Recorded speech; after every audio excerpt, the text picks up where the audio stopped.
Hanya dengan 10.000 kamu bisa menutup uban. Bagaimana caranya? Ayo lihat, simak tutorialnya. Di video kali ini kita akan mengecat pakai Miranda, pakai dark brown. Jadi si ibunya itu bawa cat sendiri guys. Biasanya kita pakai metrik cat rambutnya. Oke, langsung aja.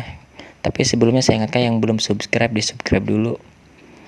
Oke, langsung aja cara pembuatannya. Ini oksidannya kita campur ke dalam adonan cat ya. Kita campur dulu, tunggu sebentar, kita campur dulu.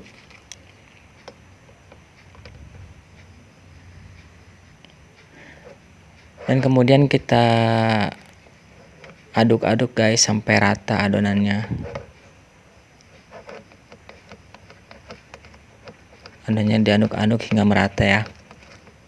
Dan for your information nih guys, cat ini didiemin kurang lebih 30-40 menit.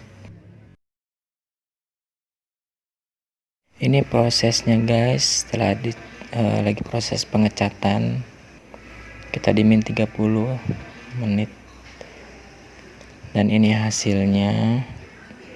Ubannya lumayan ketutup sempurna ya, 99% ketutup uban.